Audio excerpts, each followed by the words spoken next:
আমি আজকে আপনাদের মধ্যে আজকে একটা ছোট্ট বিষয় নিয়ে একটু ছোট্ট টিপস। এখন মানুষের প্রত্যেকটা পরিবারে দেখবেন টেনশন টেনশন টেনশন, এই কথাটা বারে বারে আসছে।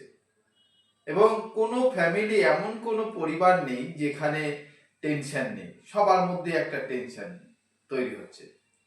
এবং এই টেনশন তৈরি হতে হতে দেখবেন মানুষ আজকাল কি হচ্ছে, মানসিক রোগী হয়ে যাচ্ছে, অবসাদে ভুগছে।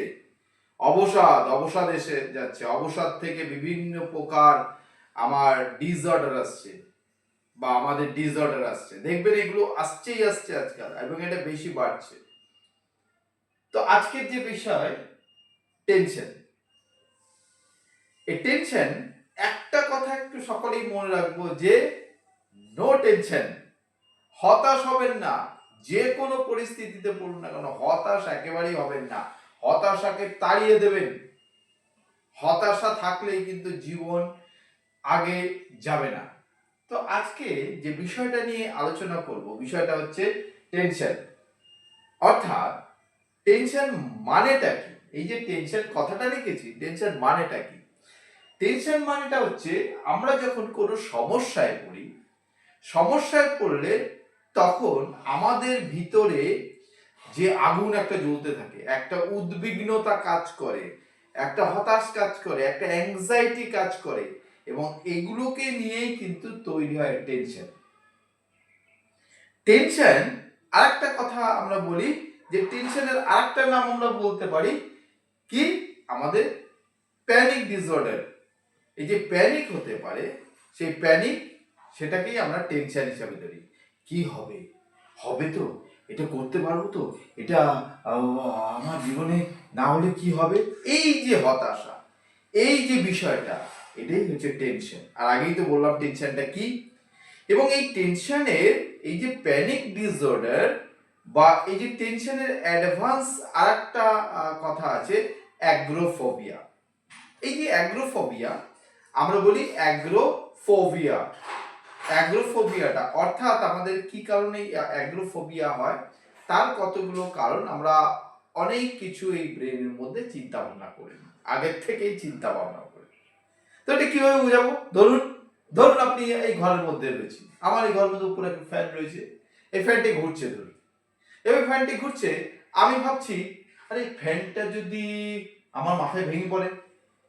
আবার অনেক সময় ধরুন আমি এই ঘরের মধ্যে রয়েছি, জানালা দরজা বন্ধ রয়েছে, এসি ঘর রয়েছি, আমি দম নিতে পারছি না, আমার মনে হয় দম আটকে যাবে, আমি যেন মরে যাব।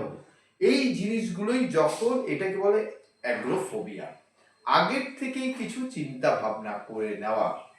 এটার থেকে আমাদের দূরে পালাতে হবে। এটার থেকে কি করতে হবে? দূরে পালাতে হবে। এবং দূরে পালাতে গেলে কি করব আমরা?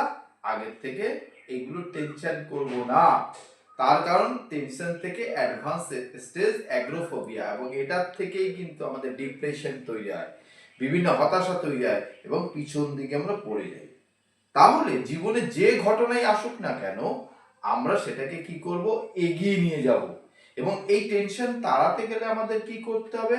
আমাদের সাহসী হতে হবে, আমাদের কোনো কিছুতে উদ্যোগ নিতে হবে, আগে এগিয়ে যেতে হবে, রুটিন অনুসারে এগোতে হবে, পরিকল্পনা করতে হবে ঠিক মতো।